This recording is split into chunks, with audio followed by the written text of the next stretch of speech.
And then I didn't even... it's just like... blub, blub, blub, blub, blub, blub, blub, blub, blub, blub. Oh, shoot. You're like, Oh, darn. really? Because I've got a parry for it, you champ. were doing that for like 5 seconds.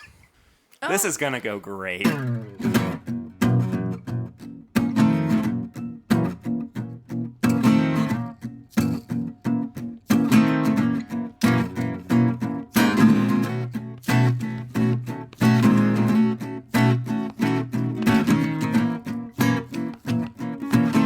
Welcome back, everybody, to another episode of This Is My Bourbon Podcast. It's episode 99. I can't believe it. We're just one away from 100, but we're not at 100 yet. And because we're not there yet, I figured... Wait, that's not even how I wanted to phrase that. Chad and Sarah are here from It's Bourbon Night. Okay, let's go that I don't want to waste my 100th episode on these two. So to get us there... That's not what I mean. So to warm us up for the 100th... I felt like I was doing... I thought I'd have Chad and Sarah over. I felt like I was doing a grand tour, like, leading up to... And then we can get the episode real 100. stars on for episode 100. Yeah, Curtis and Swan and... there's a surprise guest that's going to be there, too. See? I'm not even going to tell... See? Yeah, I'm not even going to tell you about it yet. We But understand. You guys are still I'm trying to do the thing where it's like, hey, look at where we started and here's where we are now. And you guys were a part of where we started. Yeah. I mean, like I said before true. we started recording today, y'all were episode 7. Mm-hmm. And now it's episode 99. And Yeah. like, that's just... And that was in No, your our living first room. runner-up. That was in my living room It was in in your Richmond. living room, then it was in your kitchen. Yes. And now it's in your studio. Yes. Yeah. How And exciting. Yes. Things have changed a lot since then. A long, strange trip. Including nuptials, which is not a word Yeah. that I love using, but this is the first time on air that I've been able to say, congratulations Oh, thank you.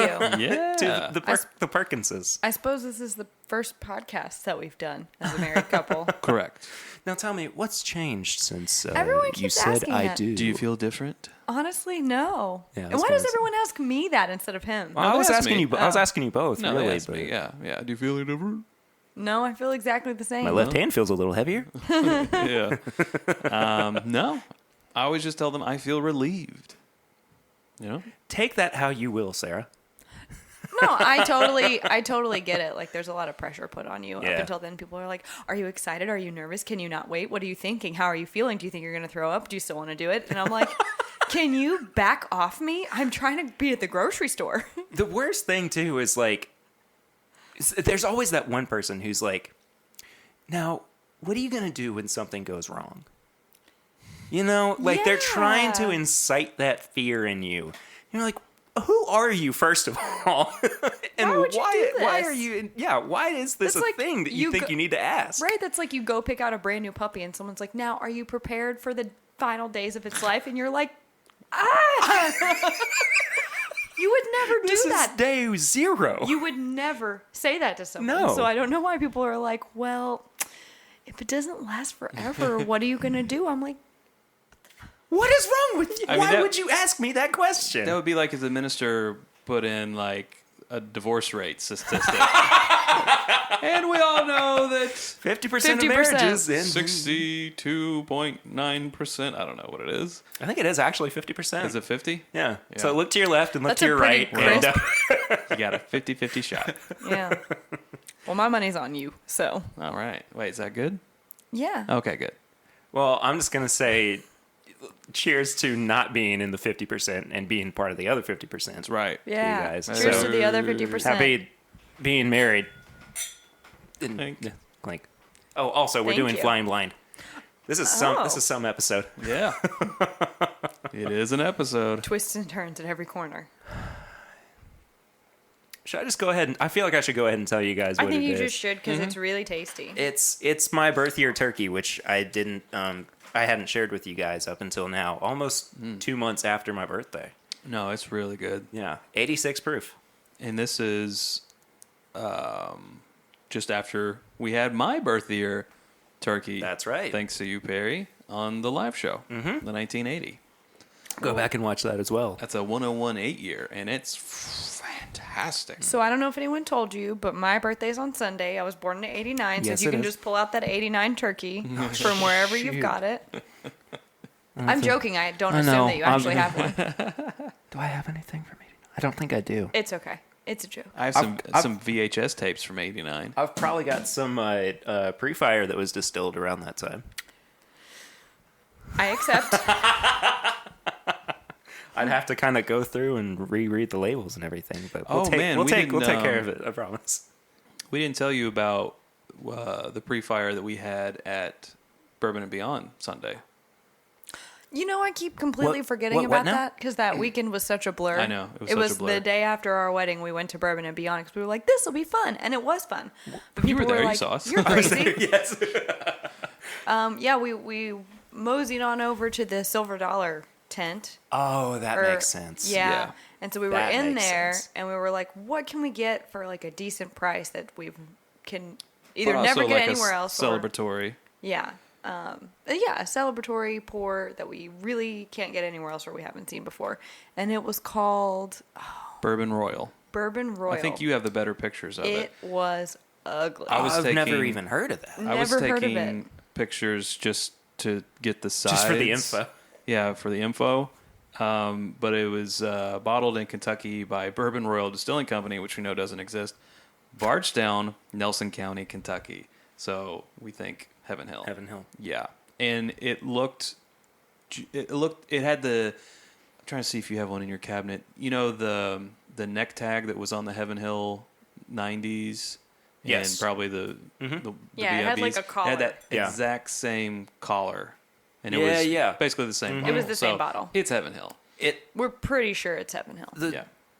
label reminds me a lot of Bourbon Deluxe, too. Yeah. You know what I'm Yeah. talking about? Yeah. Mm-hmm. Yeah, it looks very but similar. It was Bourbon quite Royal. tasty. Oh, and it was a Japanese Export. export. Well, So- this is an Italian export. See down there? Oh. Oh, look, Japanese characters. Yeah. Yeah. Would you like for me to translate them? Yes, please do. I will not. It was 12-year age stated, 100 proof, if I'm remembering right, and it was delicious. I believe it. Yeah. But let's Pre-fire talk usually more is. about what we're drinking right now. Yeah, 'cause Chad. we're let's not- live Well, let's live in the present and not in the past. We're not This yet is to so what we've been good drinking. that it reminded me of that. Oh, I see. This, I am very happy. Look, would I have preferred for it to have been 101 proof? Yeah, absolutely. But at 86.8 proof. There you go. It's that 0.8 of a point that really make it No, it's above Sure the rest. does taste a whole lot better than the 81 nowadays. I mean, I know it's a little higher, but it's not Yes. that much higher. No. The color alone is yeah. a stark difference. It's quite delicious. Okay, now I need to save the rest of it for next year's birthday Yeah. because half the bottle's already gone. What happened? Well, Perry pours happened. Perry pours happened. Yeah. I won't deny it. No, I really am happy with this. I couldn't have asked for a better birth year bottle. I don't think. And it's interesting because I was kind of wondering whether or not it was going to open up a lot in 2 months, and really it stayed pretty consistent, which doesn't always happen with dusty bottles. I mean, sometimes they kind of turn a little bit. Take a turn. But in this case, it stayed about the same. Yeah, anyway, this is a really good pour. No, it's got that hint of the older turkey dusty funk, but it doesn't have the funk. It's just got the richness that they have without ooh, it's kind of funky. Yeah. Dusty Yeah. Funk sounds like a band name. So. It's my band. So Chad and the Dusty Funks. C Perk and the Dusty Funks. Yeah. Yes. Oh, man. Anyway. Dusty Funk and the Old Turkeys. Oh, there we go. I like it. Thought you Well, would like anyway, that was kind of flying blind. It was mostly the flying part because it was turkey. Mm-hmm. We've had this conversation. Turkeys fly, can't right? No. Oh, I thought we had this conversation and turkeys can fly. I think they can get a little bit of air, but they're not going anywhere. No, wait, they can fly. Just a little bit, just 2 flaps. Turkeys cannot fly. This is literally the second time we've had this conversation. See, but the problem this is, Perry, we're podcast. always drinking when we have this conversation. You're right, so and I can have to do this again. Never remember. I think I was on the other side last time, and now I find myself on the opposite side. You think that turkeys can fly? I think I did then, and now I'm like, no, they can't fly. No, they cannot fly. They're like ostriches. Yes. Here we go. correct. While the turkey you cook, this is such a weird sentence. While the turkey you cook for Thanksgiving has never been airborne. What a Thank you for that sad- weird qualifier. Thanks for making me feel really awful about this turkey's life. You ate it, and before that, it couldn't even fly. So you're a real jerk. Plumped for my pleasure. It never had the joy of flight. Wild turkeys can fly. What? Yes. Wild turkeys? Wild turkeys can fly. Well, what's the difference between a I wild... Well, So the do wild turkeys, Do they live clip in the their wild. wings? but the ones that we eat for Thanksgiving are the ones that like they raise in captivity, How- much Yeah. like chickens Yeah. that you saw. But on- people can go out and shoot turkeys too, like hunt them. Right. And that's considered a wild turkey. Yes. Correct. And then they can fly. Yes. Yes. So my question is, what's the difference? Other than the fact that they're raised in captivity, do they clip their wings? Like It's an unwild turkey. Maybe It doesn't they're have just the, it doesn't too have the fat. spirit to fly. They don't have that Kentucky No one- spirit. no one- yeah. It's not in that tradition. They're not a rare breed. They don't have the Kentucky spirit. I'm gonna slap you. They're just a wild turkey. You know, they're kept in their master's keep. Oh, here's something.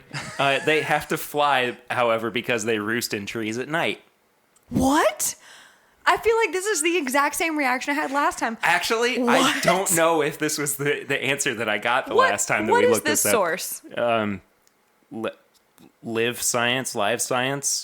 livescience.com. Sounds I'm going to go with Okay. live pretty science. legit. Okay, but dogs can't look up. Okay.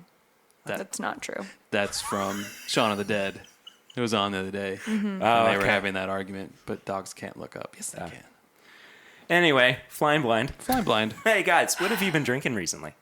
Well, Hello. what have we been drinking recently? Well, I've been revisiting the Peerless Bourbon because we uncorked that not too long ago, and I've been coming back to it to see how it's been opening up, and I've been increasingly pleased with it. I agree. What do you think about it? I think that, well, first and foremost, I was extremely surprised with how good it was when I first opened it. I thought that it was going to, because I wasn't really a big fan of the Peerless Rye. And when I had the Peerless Bourbon for the first time, I was like, this is really good, especially at 3 years old. And maybe it was just the single barrel that I had. Yours was, what, 1091? 1095. Yours was 1095. Okay, mine's 1091. So not a whole big difference, but I am curious, just kind of barrel to barrel, Yeah. what the difference is. In this case, though, I'm very happy with it. Yeah. I think it's a good little bottle. That being said, I really didn't want to spend more than $25, which is why I asked you to Get that pick this up. little 200 Yeah. mil. Yeah, Mm-hmm. but But I think that's cool that they offer those though Yeah, for me people too. who do feel that way. Totally. I feel you like can if still you're- experience it. If you're over $75, $80, I feel like you should put your product in a 200 and a 375 to give And people or. Yeah. the Yeah. option. Like, oh, you don't have $100 to spend on a 750? Well, here's a 200 milliliter Right. for 30. Yeah, we still want your money. We don't want 25 to or scare you away. And then I think that's a great idea though, because if people are hesitant, then you purchase this smaller bottle for less money, and if you really love it, you'll come back and buy the big bottle. So I think it's a great way to get people to be introduced to your product, even if it is at maybe a steeper price point. now that being said, I don't know if my reaction to it persuaded me to buy a full 750 of it. Because, I mean, it is still $100. Yeah. Right. Would I rather spend $100 on a Peerless 3-year-old bourbon or on William LaRue Weller? If you can Well, find yeah, it. if you have the Find option. it, right, but No I problem. would rather save for it than just blow it on the Peerless bourbon. Sure. Mm-hmm. I think we're in a time where it's really tough to make that comparison and make that call because there are so many more premium options out there right now, and everyone's feeling is, why would I spend $100 on that when I could have a blank? Yeah. There are so many ways that you can fill in that blank. When I could have an Elijah Craig barrel proof, when I can have Three rare breeds. 3 rare breeds, Yeah. when I can potentially get a William LaRue Weller, when I can potentially get a Pappy. Yeah. There's just so many releases out. I totally understand where you're coming from. Like, if I have $100 to spend and I have to choose wisely, how am I going to spend it? I totally agree. That's fair. I just think, maybe in the future you would want to pick up the Peerless because of the experience that you had with that small bottle. Like, I think it just serves that audience that feels that way. You can still try it. Now you're introduced to the brand. You're talking about it right now, which is great from their perspective. good Like, point. yeah, you're doing word of mouth for them. And yet, at the same time, you got the benefit of not having to pay the full $100 price. So I think it's great when they have the little 200s of a pricey brand, because then if you're looking for like a unique present for somebody, you can be like, oh, I'm going to get some Peerless. I'm going to get them a $100 bourbon without having to spend $100. Right. And then hopefully that person, it just really clicks with them, and then they become like a lifelong fan. Yeah. So I think there's just so many positives for having. I think some people would argue against this, though, and say that by divvying it up into those small bottles for these people to have like a couple of drinks of, you're robbing of a limited release. You're robbing the people who truly love the brand or the bottle from getting a full bottle, because now there are less bottles available because they divided it up. That's so a imagine tough argument. What if they divided Pappy up into these teeny tiny little bottles, More and so people that, could get Pappy. true, more people could get Pappy, but everyone gets a less amount of Pappy, if that makes sense. I mean, yeah, but I'm not saying I don't agree know. with that. I'm It's- just playing devil's advocate. it's interesting. I kind of view it as sharing the wealth around a little bit. I agree You with know, that. I wonder what it would do with the flippers. Like, if it could just piss off the flippers that they didn't get a full bottle, and everyone who got No, they wanted would to still get taste the it small ones.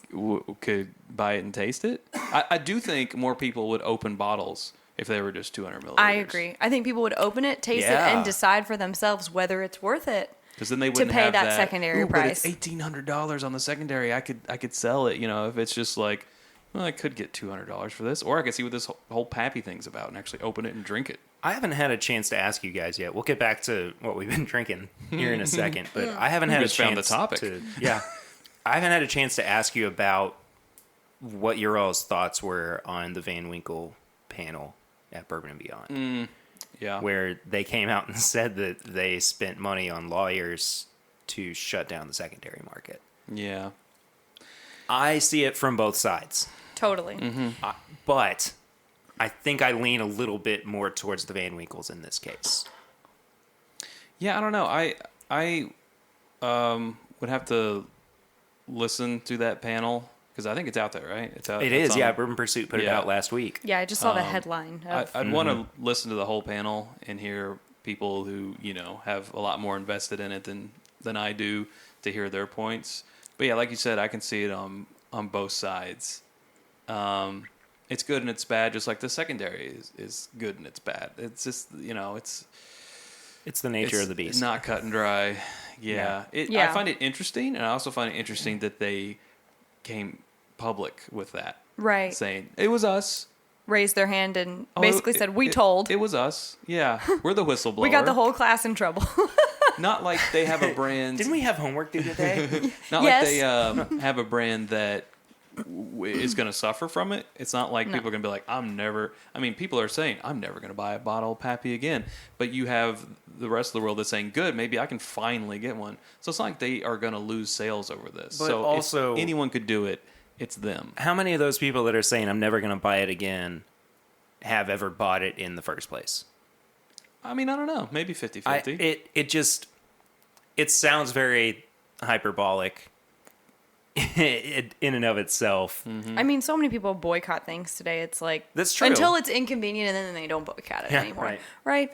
I mean, I don't really have a standpoint on it because I have never been a participant in the secondary market. So, other than trading between friends in person, like I have never done anything like that. So I can't say, "Oh, good" or "No, that's bad" because I don't know. I think that what they're trying to do is put a pin in flippers who are taking what they've worked so hard to make, that they're charging X price for, and that these people are doing one small thing and then they're profiting off of it. And I totally understand that. And I think that, they're going to accomplish some of that by shutting down the secondary market, but people are still going to find a way to do it. I think that what they're really hurting is the communities that have been built around this, of trading, of conversation, of people will say, I'll give you 3 bottles of this for that bottle of Pappy. And like, that's really not hurting anyone. And we could do that offline. Yeah. Like, or is it hurting someone and I'm just not aware of it? I don't know. If they bought that bottle as trade fodder, it's pretty much the same thing as buying it to sell it to flip. True, because then you're saying, oh, well, if it's worth $1,800, I want $1,800 worth of bottles for a trade. Right. Sure. But at that point, I mean, like, it's kind of your freedom. It's your purchase. Like, you can kind of barter it however you want. It's worth what it's worth to you. And if someone says, hey, I want to offer you 8 bottles of this for that, and you say, okay, fair deal, then, like, I don't know. I feel like this is like elementary school stuff, like trading Pokemon cards. You know what I'm saying, though? Yeah, no, like, absolutely. That's 100% up to your discretion. I'll trade you my But- banana for your snack pack. So, exactly. I just don't know, though. I don't know that that's the group that they're after, people who are trading that way. I think that they're really aiming to target the flippers, and I think that they've done a good job of putting a dent in that, but it's never going to stop. People are always going to find a way. Having listened to that actual panel, their argument seems to be more founded on trying to prevent counterfeiting. Which is a than big it is. thing. Yeah, with it, more so than the secondary sales. That being said, though, there is that argument to be made that, yeah, they aren't making any money when a bottle is sold on secondary. And I think, I can see it from both sides. Yes, they have already sold their product. Yes, they have made their profits. It is, the consumer's decision what they want to do with it after that. Mm-hmm. That's not what I'm getting at this point. What I'm getting at is the counterfeiting side of it. A, can be dangerous, and B, it just gives bourbon a bad name. True. And it gives the bourbon community a really bad name. And if we are all about transparency, as it seems like we are right now in the bourbon boom, I think that a lot of that also should fall to the consumer. Mm-hmm. And the consumer is not just limited to the primary market, going into a liquor store, buying online, whatever. And when I say buying online, I mean talking about websites that allow... Like actual retailers. Yeah, exact retail. Thank you. There still needs to be that transparency. And so I think it just hurts the image of bourbon. Mm-hmm. I mean, this is sort of a transformed issue of the reason why the, Bottle and Bond Act, right? Like, Yeah. Absolutely. So it's like that in this day and age. People have gotten so good at counterfeiting something. They could put whatever they want in there. And, like, someone's got to stop it. And I think that, like, the correct decision was made before in order to do that. But people have just gotten, I guess, better at counterfeiting. Sure, I mean, just like just they more did resources with money, Right. and they kept having to do changes Yeah. to currency because So- people just get better at counterfeiting. So But- then the question becomes, does there need to be something in the bottling process that prevents counterfeiting? Is that possible? Like, it has to have the hologram on it. If it But doesn't you have the know what I hologram, mean? it's not an authentic I Pappy don't Van know. Winkle. Yeah, I don't know. Which totally goes against its old charm, Yeah. authenticity type of stuff. But, it's also like, I hear your point about bad for the bourbon community, but kind of on the same coin are craft distilleries that are putting out bad products that become someone's first experience of bourbon too. I mean, it's just it can be just as bad. Like there's other things out there that are bad for the community, and yes, counterfeiting is one, but there's other stuff that's out there that's bad too. I don't disagree with you, but I think we have to look at it on the high profile scale. And so many more people know the name Pappy Van Winkle than they do, and I'm not saying they're bad, Wilderness Trail. I love Wilderness Trail. I mean, I'm not trying to But you're knock them just or their products. using I'm just using them as an scale. example for a craft distillery. Yeah. And so I think that there's kind of a trickle-down effect in this case that, if we're establishing this quality from the top, or this idea of transparency from the top, all the way down to the bottom, that should still be expected. I'm not disagreeing with you necessarily. Yeah. I'm just kind of challenging it by are you saying like brand standards, brand recognition. If someone finally bought their first bottle of Pappy and it turned out to be a counterfeit bottle, and because of the reputation of Pappy as being the best bourbon in the world, and they had it and it wasn't good, that would be more damaging to that person than if they bought a $60 bottle that unknowingly to them, because they didn't know to look, was a 6-month not very good tasting bourbon. I mean, which one would turn them off more to going to buy that $20 bottle of Wild Turkey 101 instead? I feel like it's more like, if you can't trust this product that's supposed to be the top of the top, to be quality and exactly what you paid for, then how can you trust any of it? Who else is out there doing stuff like this? And you just don't know about it because you know about Pappy because it's the highest profile. And then do you just like lose faith in bourbon altogether as like a trustworthy thing? I think that's where my trickle down argument kind of comes into play. I don't know. I guess maybe I'm basing it more on like trying to put myself in that spot. If I didn't know a whole lot about bourbon and I got a bottle of what unknowingly to me was counterfeit Pappy, and I was like, man, this sucks. Well, good. It is overhyped. Like everyone says, ooh, $22 for larceny? Hey, I like this. More than, like, I don't know. To me, it just seems like spending $50 or $60 on what people tell me is a good level for bourbon. That's how you pretty much know you're going to get something good, right? $50, $60, $70. And then it's like, no, I don't like this at all. Whereas, I guess you have to be a real bourbon aficionado to appreciate this Pappy stuff. I think it sucks, but man, I love this Wild Turkey 101. Man, I love this Evan Williams. I love this, Yeah. That's kind of where I'm seeing it. I totally see your point now. That being said, though, I feel like I need more time to think on it. I know, yeah, me too. Because, I mean, it is kind of... It's such a dense subject to form an opinion on now. And it's so much more than, did they do the right thing? Well, you consider their alternatives. One, do nothing and continue to not profit off of the product that you make that is worth much more. Two, raise your prices to the secondary prices and just go ahead and cut that middleman out. If people want to pay $1,800 for it, fine, give me your $1,800. I'll charge it to you. How does that damage the image of bourbon in the community? That for sure would cause the bourbon bubble to bust. Yeah. Like people would be like, oh, for sure. Or would it not? Because scotches can get away with it. So would people be like, okay, you know what? I will give you my money. I'm going to go back to the comic book reference. There's comic books that never even reach the newsstand because as soon as, New Comic Book Day, people come in and they buy 10, 12, all the copies because they know something happened in that issue, and then they're turning around and selling them on eBay for 10, 12, 20 times the price. Now, if the comic book company said, let's just charge $10, $12, $20 what we are, or times what we are charging right now, then the exact same thing would happen that happened in the 90s, and the bubble would burst with comic books. So, do they want to contribute by getting their money back that way? Do they want to risk bursting the bubble? No. Right. No. But do they want to continue to sit idly by, and by doing nothing, you're basically saying it's okay for you to flip my product? No, they don't want to do that either. So, I guess I just don't know. I do think it is the more counterfeit thing. I think it's more an image. Yeah. It's an image. They want to protect their image. Yeah. And I think as far as protecting their brand, and really at this point in time, protecting the image of bourbon, I think they made the right decision.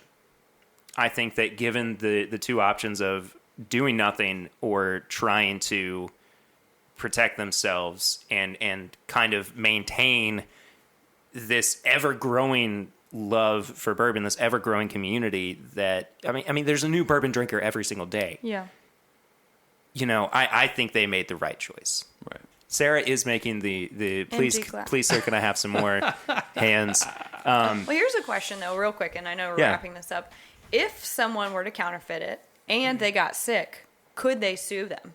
Could they sue Pappy? Sue the Van Winkle family? I don't Their think names so. on it, but I think that not they... if, they forensically could prove this isn't our product. Sure, but how much time and money and resources does it take to get to that point, right? To prevent a lawsuit? I'm not saying that it wouldn't happen. I'm saying that they also don't want that on their plate either. Right. So again, they're just trying to protect themselves. But do you think counterfeiters are putting bad stuff in there, or are they just buying a $10 bottle of? No, High and pouring I it think in that's there? what it is. I think that's what it is. That would be a is lot that they easier. could be dumping Special Reserve into They're it. not rectifiers. I just keep forgetting. Yeah, it's not like they're actually putting like battery acid in spittoons, arsenic or anything like that in there. Yeah. I think they're just Filling it with cheap whiskey. the highest proof cheap whiskey, so the color's good, and it probably isn't even wheated. It's just How dare they? Monsters. How Yeah. dare they? It's Kentucky Tavern, or it's Tin High, or it's probably a blended whiskey, and they're pouring it in there. They might put a little food coloring just to make it darker. Yeah. So If it's low Good proof. topic, Perry. Good yeah, question. and I feel like there's a lot more to get into here, but now may not be the time for it. I want you guys to kind of, I mean, not with an empty glass. Well, there you go. No, I agree with you. I don't like. I'm right now. What we're doing, I think, is just like pondering. We're not stating opinions. We're not. We're speculating. We're just speculating Yeah. and debating. Like, none of what we just said is like, this is my stance on this topic. Mm-hmm. And it's because I haven't thought about it enough. I Yeah. haven't, like, long-term impact thought Well, you've about been it. a little busy. Well, just a little. Yeah, exactly. So, I agree, though. I think that this will be an ongoing conversation. Yeah. To, like, it's something to study. Like, in the history of bourbon, Mm-hmm. from this point, what did we see change? Because this has been some of the biggest news, like, ever. Absolutely. And it's a huge effect on the community. So it'll be interesting if you were looking at a line chart of the future of the next 10 years. I bet this will be a blip somewhere. It'll either be a spike or a plummet, but we don't know. Yeah. So that we really got off on a tangent from what we've been drinking Would you like to know what I've been recently. drinking? What have you been drinking, Yeah, Sarah? what have you been drinking, Sarah? Shoot, I had something, but that was 20 minutes ago. Counterfeit Pappy. Oh, I've been the past couple nights that I've had a pour, it was E.H. Taylor Barrel Proof, Nice. which I forget how much I love it. It's pretty good. And it's not because I don't think a lot of E.H. Taylor. It's because there are so many other barrel proofs and stuff Yeah. that we're drinking all the time. We're also doing some research. Yeah. It's such an easy drinker for a barrel proof, and it's got a lot of flavor. Yeah. It's like, if I was trying to step someone up into barrel proof, I think I would use that as I would do it before a stag, and that's interesting because it's Yeah. the same distillery. right, but it's just not as, it doesn't have as much as a bite. It's not as Correct. harsh. Yeah. Now, I love stag, right? It just has a kick to it. Yeah. Whereas I feel like E.H. Taylor, the barrel proof, is a little softer. Yeah. It's a little bit more mild, and I drink it, and I'm like, wow, is this really barrel proof? I can Because have it really another. does. I'll have Yeah. two. Thank you. No, for sure. What Yeah. about you, Perry? What have you been drinking? So, a couple of things. The other day, my dad picked this up for me. I thought it was very nice of him. But there was Papa Ritter. Papa Ritter did me a solid. Is that 17? Papa, Yeah. Papa Ritter. So yeah, hold off on thoughts for just for a second because I don't think you got my Lady Gaga paparazzi to Papa Ritter thing. It kind of got lost in the conversation, but that's okay. I'll let it Oh, go. I got it. Okay, that's I fine. heard it. I just chose to We'll ignore boost it in post. Okay, thanks. This is actually a pick of Voyage 17 that Trader Joe's did. What? Cool. Yeah, it's good. Trader Joe's. What are you doing? It's surprisingly good. I'll pour some for you guys here in a Thank little you. bit. You guys also gave me a late birthday present, Yes. which was I even forgot about that. I go, oh yeah, we did. We did? the Jim Beam Distiller Series 7-year-old 90 proof. Yeah. Now, did you do any research on that? Because I didn't. I didn't either. End of Chad sentence. said, I looked at it. I liked it. I picked it for you. Yeah. Have you not had this yet? I have not cracked open mine. Okay, well, I Yeah. cracked open mine the other day because Good, I'm glad. This I is mean, what I- happens. Is I have that- more now, so I'm definitely going to. Well, Well, we'll try it. But it's something that Beforehand. I know that it's old because I never remember seeing that when I started buying bourbon. Sure. Yeah. So I know that it's at least old enough. It's a dusty. It's not offered anymore. Yeah. We'll talk about it in a little bit too. I want you Sure. guys to definitely try that. But then the other thing too that you guys gave me was the Booker's Wedding Bar. And don't see it as a regifting because it's not. No, but no. I wanted it's just you you to, getting your cut, Perry. yeah, your distiller's I cut. absolutely did not feel. Hey, there we go. I absolutely did not feel that way. No, it's like I was- it's we considered it an engagement bottle. It was one of the two bottles that we took to the wedding to have just at the table, not at the bar. So I thought that It's for sharing. In itself With made it close special, friends. and we want to share it. And I've got the same amount of need to get this one. Yeah. But thank you guys for this as well. Yeah. I was editing the other night and had just a sip of it. And it's real good.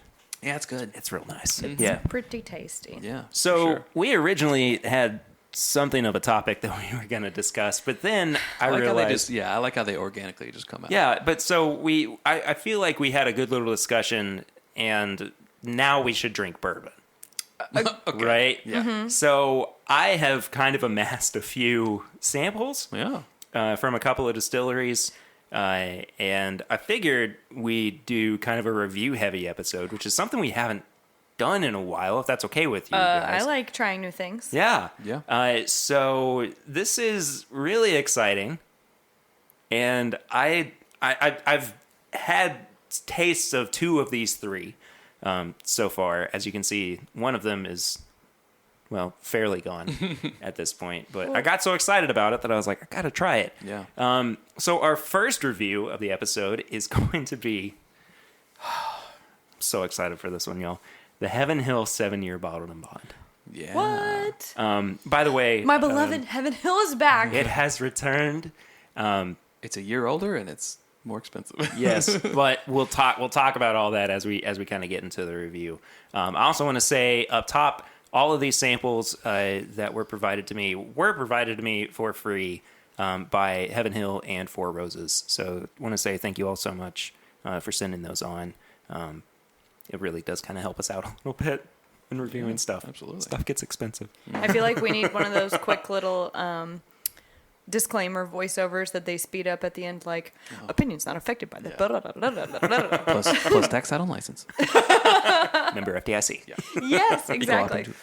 So anyway, everybody knows, well, most people know, that earlier this year, the Heaven Hill 6-year bottled and bond, which was originally only available in Kentucky, was discontinued. And there were always kind of those rumblings that they were going to rebrand it and make it a year older and make it a national bottling. And that's basically what happened. Yeah. I remember hearing 2 years. I remember hearing, they're going to come back out with an 8-year. I remember hearing that I also as thought well. it was going to be an 8-year. Not that I mind. I mean, 7, No, 8. It's both, good Yeah. good spot. Yeah. I have spent some time with it, as I said, and I finally wanted to, get into the actual review of it. What do you guys think about the nose? I think the nose is great. Yeah. It seems to, and I should have pulled some of the 6-year down so we could, Yeah. Have you side by sided it yet? I've not done that yet. No. Interesting. I think it's got a little bit of like a nutty sweetness going on. I think so as well. Yeah. The alcohol is present, but it's not overpowering. It is stout Yeah. though. Yeah. Yeah. It is something that you have to think about, I would say. Mm-hmm. There's a rosy sweetness on the nose. That's what I was too. thinking, yeah. And It's like a little floral. yeah. It seems to be very sweet heavy on the nose, whereas I kind of remember the 6-year being, I don't want to compare it too much. I mean, I think it's kind of inherent that it's going to happen. Right. But I want to try to approach this as its own product instead of, Yeah. Yeah. Yeah. how does it stack up, or, is it really worth the extra money and the extra year? But No, I think it's got a nice kind of woody, nutty, bordering on cherry type of brown sugar nose going on. It's I good. would agree with that. I like it a lot. I get the brown sugar on the top part of the nose. It's one of those top notes. Yeah. I agree with what you said, Chad. I'm not going to lie, I already tasted it before we started talking Oh yeah, about I'm it. almost done. I think it is Do you need a little more delicious. I might to Okay. do a review. Yeah. Yeah. I'm happy with it. I'm like glad that it's back. People are gonna be like, "Well, why would I pay $40 for it when it used to be $12?" Well, you're lucky that it was $12 for such a long time. So, Consider this the tax. yeah. Do you know how much Heaven Hill pays in taxes every week? Every week. Millions. Every week. $1.5 million. A week. Every single week. Because they have barrels that are becoming a year old every week, Uh-huh. and it's taxed every year. A barrel every year it ages. Gosh. Yeah. That's insane. So it's no wonder that they do things like hike up their prices sometimes. I don't consider though I don't consider a price increase from $12 to $40 for a 6 to 7-year-old delicious quality bottled and bond product a hike. Yeah. I consider that, A jump? well, it is a jump, correct. A journey. I think there was a point when it was priced appropriately at $12. I think over time, that price probably should have gone up a little bit at a time over a long period of time. So say from the early 2000s until now, that price should probably have increased $1 or $2 every year until it got to where it is now, which is, I feel like, a fair price for what it is. I would probably, I would say between $30 and $40 is fair. Yeah, I think if it stayed at a 6-year, it maybe should have capped at around Like 30. 25. Oh, okay. Yeah. Okay. But then we have to consider Henry McKenna Bottle and Bond. I know, 10-year. Yeah. Yeah. So, So- 10-year, $30. Also now at $40. $40. Which But can you find it? every now and then, I mean, I feel like it's Every now starting and to then. creep back up a little bit, but not nearly like it used to be. But that being said, I feel like I can justify the price increase on it, On Henry McKenna? on Henry McKenna.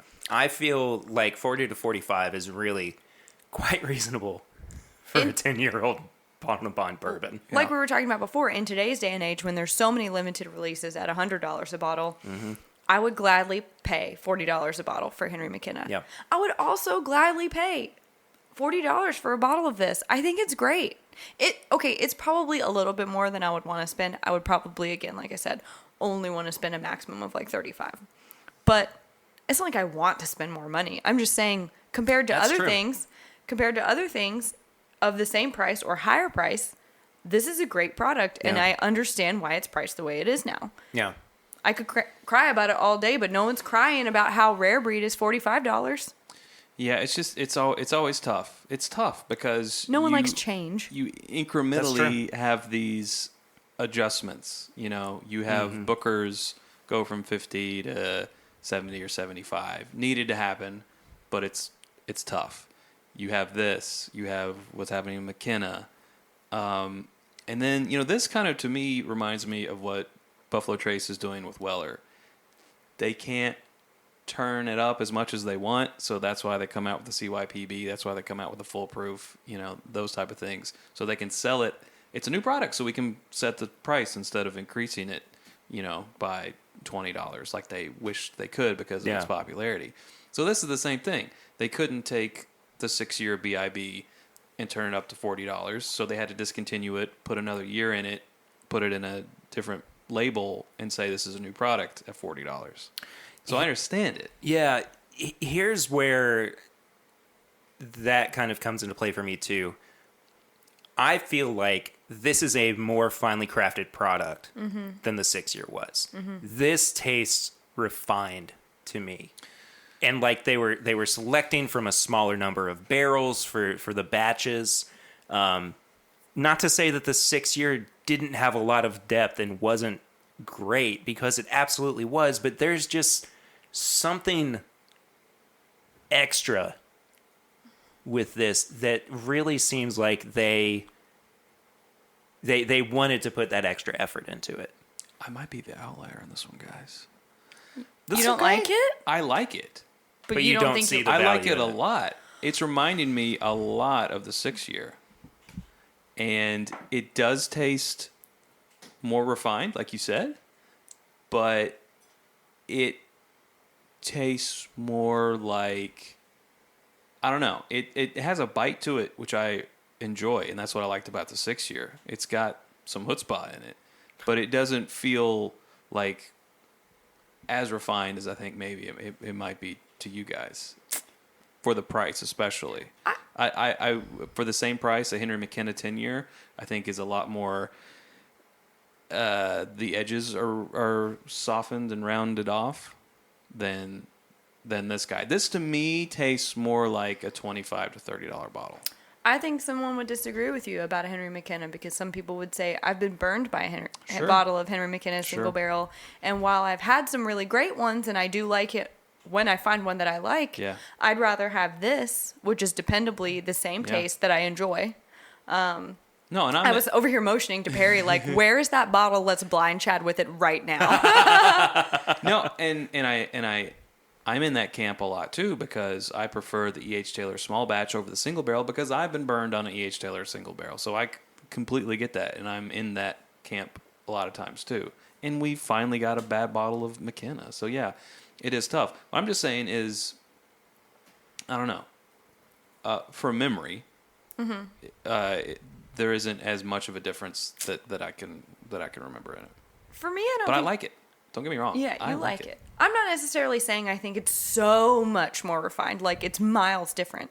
I think it's very clearly a step up from what it was. I don't think it is a vast step, but I think that you can tell where they put, like Perry said, you can tell where they put a little extra. You know, it's got that extra year. Maybe had a little more.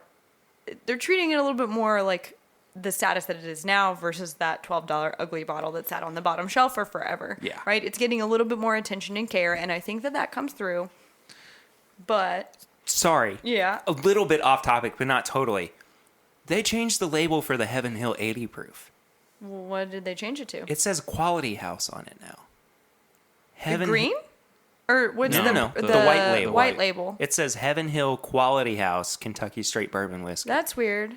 I had never noticed it before, and I saw it at Liquor Barn today. And I had to do like a double take on it. Because I was like, what does is this this? mean? Some It's the same product. Yeah. Some Maybe- people were getting it confused Yeah, between with the 100 proof. Yeah. But now that doesn't exist anymore. So Right. why are they getting But maybe because confused? people are looking for it, they're seeing that white label Heaven Ah, Hill, okay, buying fair. it, and then being like, wow, these look too similar. Yeah. I don't know. I could hear some old crotchety man being like, well, I picked this one up because it was white label Heaven Hill, and that's what I was told to get. This isn't what I wanted. Yeah. Yeah, I mean, again, I think a quality distillery like Heaven Hill putting out a 7-year bottled and bond product between $30 and $40 is very reasonable and fair. Now, me 4 years ago would have been really upset because this would have been before a lot of things got price hiked up. Yeah. You know, a lot of things were more available. A lot of things were a couple dollars cheaper. It's just the way it is, you know? I'm not going to not drink Heaven Hill bottled and bond now because it's $40 and, like, whine about it. Like, I still love Booker's and they Well, I'm raise the gonna get price. a bottle. Yeah. You know? It just is what it is. Well, I just wonder if it's going to keep its same cult status because it used to be, you know, it's the hidden gem. Right. It's the diamond in the rough. It's this value that you just can't believe you're getting such a great tasting bourbon for $12, even when it went up to like $15 or places started carrying it for even more. Now for $40 in a 7-year, and from what I'm tasting, it's like I think now it's middle of the pack. It's can be overlooked. I mean, you can be no, I'm gonna reach for rare breed instead. I'm gonna reach for, you know. Yeah, I totally agree with that, Chad. But I think it lost that the moment that people started talking about it. It wasn't a hidden gem anymore because everyone started buying it up, and then they realized what they had. Right? If you realize you've got something that's gold, why would you just leave it and let people then you're going to take advantage of that, right? And so that's what they've done. And because all of this has happened, it's no longer a hidden gem, and it won't be a cult classic anymore. Well, like, that's just the way it is. it never reached the Henry McKenna status to where before it got discontinued, I would never walk into a store and it not be on the shelf. Only after it got discontinued did people start hoarding it. So it never reached that, this is a really awesome bourbon, you should get it, like McKenna is now because it won the award. Mm-hmm. So I feel like the only reason why it left shelves is because of it being discontinued. True, but I think the reason that it flew off the shelves when everyone heard that it was discontinued was because of its reputation. And I think it's sort of like the hidden gem status is just that because it's hidden, but as soon as we start saying hidden gem and it starts gaining a reputation, it lost that. And then, like I said, they realized what they... It's a catch-22. It's a catch-22. It's like the furniture store doing the going out of business sale. Everyone goes there because it's going out of business. But they wouldn't go... I mean, you know what I mean? It's like... Yeah, I understand. Yeah. It didn't reach cult status. It reached cult status because it was discontinued, but it wasn't discontinued until it reached cult status. But we always loved it. Yeah, we talked about it for years. So does that make us hipsters? Yes. Because we liked it before it was cool? Yes. Well, we won't go through and do like the full review system that we normally do, just because we have so many to get through. Our total scores are always out of 20. Mm-hmm. I'm going to give this a 16 out of 20. This to me, I think, is a very solid product. It's definitely not the best on the market, but I think that it has a lot going for it that can be accessible to maybe not the common bourbon drinker. I kind of hate that phrase, but Sounds like you peasants. yeah, right? The plebes. Yeah. But I think that there is a really it seems to kind of fill a hole in the market that really wasn't there. Mm-hmm. And that's a mid-tier bottle and bond product. Yeah, we can talk about E.H. Taylor small batch, but that is so much harder to find now. Yeah. And I think this kind of filled that, where E.H. Taylor, unfortunately, lost that status. So Yeah. 16 out of 20 for me. Well, I mean, they could have done what they did with Old Fitzgerald and put it in a $50 bottle itself before it even had liquid in it, and then charged even more for it. True. I'm glad they didn't do that, Mm-hmm. because Old Fitz 4-year BIB was amazing. I feel like I personally feel like from a business standpoint, they made the right move. They realized what they had. I don't They disagree. didn't exploit it. Yeah. They still made it accessible and attainable. I mean, we'll see. It's not out Right. in our area yet. Somewhat attainable and accessible, like from a price standpoint. Yeah, and when they could have exploited it because of the reputation that it did have, everyone would have fussed if they had made it $75 in a really fancy bottle. But I think they hit a good spot. So So what would you give it out of 20? I'm gonna go with Perry. I'm gonna go with 16 just because I don't like to do math. And I don't want to think about all the different. Well, if I give it a 4.5 here and a 3.75 there, but for value, I don't know. See, I think if we were doing the 4-tier system, the lowest for me would be the value now, just because I don't taste an extreme difference. So I would think I would give it probably around a 14 and a half out of 20. I kind of expected that. But I still, this is still a recommend for me. I still think that people are going to try this and find a lot of value in it. And maybe part of it is because I did just miss Heaven Hill Bottled and Bond. Yeah. I really did miss it. And maybe it's because I have several bottles tucked away that I just haven't missed it yet. Just like I'm gonna go home and drink my $12 Heaven Hill bottle and bond. I don't know about you guys. Yeah, exactly. Well, how about something that is on the total end of the spectrum, but also a Heaven Hill product? This is the Parker's Heritage Collection Yeah. Heavy Char Rye Whiskey. I am so excited about this.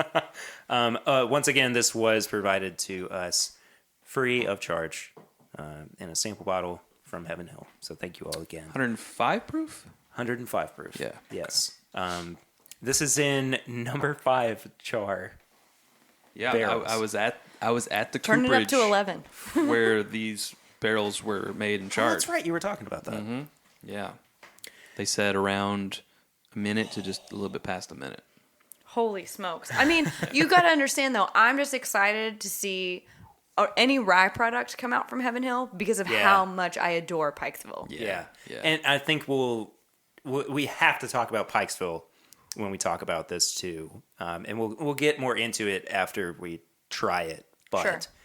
As we should. that nose is It's so Stupid. good. Berries. It's berries on the nose. berries and honeysuckle. Yeah. and- Sweet marmalade. It does. It effervescent. really does. Yeah. That's effervescent. It'll clear right up. It'll get up in there. it reminds me of like the middle of spring, where things are like in fully in bloom, and it just is. It doesn't really have a lot of rye characteristic to it, I would say, on the nose. It smells a little No. bit more like a bourbon than it does a rye. I agree with you on that. And I can't even really pull out. Chad's having a moment. I can't even really pull out rye notes from it. It's very strange. Oh man, when can I talk about this? You guys hurry up. Talk about the palate, Chad, while we try it. There used to be a place next to where I worked that they would make, what were they called?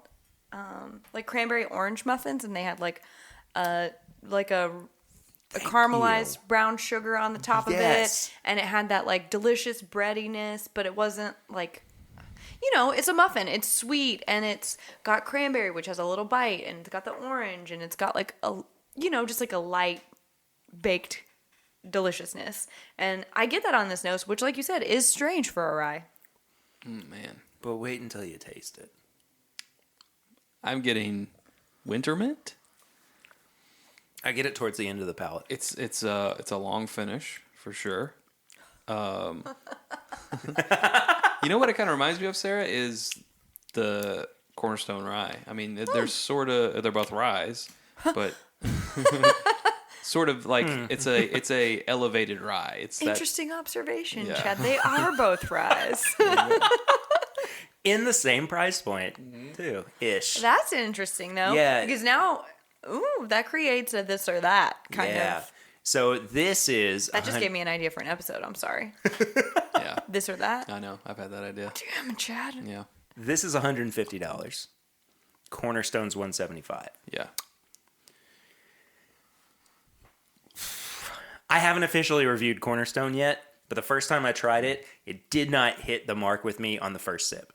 It took a few sips to really kind of get me acclimated to it. It's complex. If I remember our reaction, is that the one where we were said doing a roller the coaster, roller I coaster? think. Like it was up and down, up and down. Yeah. This one seems to just hit you with a really good it's note. It's a punch. And and maintain.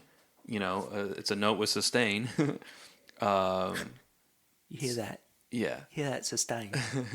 So it's not like it's one note, but it's more consistent across. Whereas I feel like the Cornerstone was more ebbs and flows, peaks and valleys. But wow, yeah. I like it. I'll tell you that. You know those... Get the rye on the finish. Yeah, absolutely. You know those... they're like brown sugar crumbles that people put on top of pies or cheesecakes That's sometimes. what I was thinking on the top of the muffin. Yeah. Yeah. That's... Whoa. I get a lot of that on the palate. It's yummy. I think it's... I don't know if it's worth $150. Yeah, because in my mind, I'm like this or Pikesville. Right. It's a tough call for me. Do we need to side-by-side it? I mean, Pikesville doesn't give you this punch. no, it doesn't. It's got a lot more warmth Yes. than Pikesville does. Yes. But And boy, Pikesville's do a I higher proof. love Pikesville though. Yeah. I'm just saying, like Pikesville- Pikesville at $50 or Right. this at $150. I think it's what you're in the mood for, because Pikesville is more of a bourbon flavor, and this does have more of a rye flavor. This is a cold winter's night Yes. rye. Yes. Pikesville is an anytime rye. Yes. Exactly. It's there like- you go. This is your casual Friday rye, or Pikesville is your casual Friday rye, and this is your black tie rye. Your black tie rye. Black tie rye. Black tie rye? So we are side-by-siding with a little bit of Pikesville rye, which again is 115 proof, so 10 points higher. And significantly cheaper. Yeah, not nearly the nose on the Pikesville. Yeah. Oh yeah. It's much cornier. I mean, And you get more of the alcohol do coming they through. release the mash bill on the Parkers? I don't feel like they. I mean, hold on. You had to ask, didn't you? Well, I got to know too. And you know who else needs to know? The listeners. So we're doing them a service. I mean, I feel like we've looked up Pikesville before, and it's like 51% rye. Yeah. Well, it's probably the same mash bill, right? I mean, I don't think. I can't imagine that they would be running two different mash bills. But Parker's Heritage is once a year special thing. I feel like it's a Maybe. limited number of bottles. I feel like they go through the effort. I would feel like this sure doesn't smell and taste like the same mash bill. No. Same mash bill. It What? is? It is the same mash bill. I cannot believe that it's the same mash bill. I mean, that's just... but that just goes to show you what. Well, and also different char levels in the barrel. Right, but that's what I'm saying. That just goes to show you The how many maturation? factors can affect Yeah, it, right? yeah. The maturation, the char level, They're only where they stored it. They're only 5 proof points apart. They're the exact same mash bill, but they taste completely different. And how old is Pikesville? Do we know? It's around 6 years. This is 8 years. So you're kind of, I wouldn't say hyper aging, but you're allowing more flavors to Sure. seep in and Especially- out of the There's whiskey. a vast flavor difference Especially between these two. in such a charred barrel. 8 years in that char. Yeah. Whew, no wonder it got like this. Mm-hmm. But it doesn't feel like extra char heavy. It just has so much character. All right, so you know how I was like, but I would rather have Pikesville at $50. But I lied. I mean, you could have 2 bottles of Pikesville. I could have 3 bottles of Pikesville for $150 Yes, for you one could. of these bottles. Yes, you could. But if That's you're, really tough, though. But if you're just going solely on its merits, which is, I think, the quality of it, I think that the Parker's is leaps and bounds ahead. Which is not something I ever thought I would say about Pikesville. It's like I know. something is leaps and bounds ahead of Pikesville? What? Well, I mean, if anything, it's going to be an LE, which this is. It's a Right. limited edition. Oh, for sure. It's a once-a-year release. It's a Parker's Heritage. I mean, come on. I'm just saying, like, same mash bill, close in age. Yes, the treatment is different, but like, if the question is why would I buy that when I could have Pikesville, like, the answer is it is miles better. Yeah. Well, you know, it's the difference. Of already a good product. Would you rather have Weller 107 or William LaRue Weller? Right. There's a big price difference. Weller 107 is great, It's a high proof. It's good. You love it. but it's you- no would- William LaRue Weller. Would you like to have 3 bottles of that? No, I want William LaRue Weller. There you go. Okay. Yeah. Yeah, I mean, Quality it's just, over quantity. Fair argument. Yeah. No, this is excellent. I This think is so too. really good. I would give it a 17.5 out of 20. Ooh. Yeah, I think don't know. I think the only place that it would dip for Value? me. What's a 20 out of 20? Like, obviously, I know that that's a perfect score, but like, I'm asking on the. It would have to be this if it cost $10. No, what was your. But then we'd be going, you're stupid. Yeah, you're stupid. What would be your 20 out of 20? It's hard because the value, right? Yes. I think it might be William LaRue Weller, though. Like if the you can best get year, it at retail, if you could blind I- all the years of WLW and find the one that you like the best, that would probably be the 20 I mean, out of it's 20. it's either that or Stag, right? right? That's kind of how I feel mean- like if you can get it for the price that it's Yeah. supposed to be sold at. But it still has to be. See, that's the problem. It's also subjective. It's, I mean, like, I would say Booker's Rye was one of probably in the top 3 things I've ever tried. Absolutely. But it cost $300 a bottle. So it wouldn't do so great on the value. Right? So it's not So going to that be a would 20 probably out of keep 20. it. Yeah.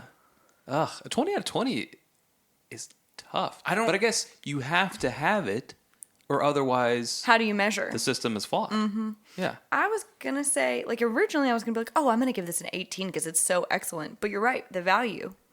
Like, it's better than Pikesville, but how much better?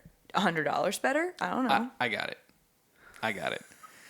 The best pick of something, and I'm using air quotes, pedestrian. The best pick of Knob Creek that you personally have ever had Is the that 20. might be a 20 out of 20 because it would be value. It wouldn't be any more expensive. Usually should be no more expensive than a regular Knob Creek single barrel. And then it's also... And it has those flavors that you personally love.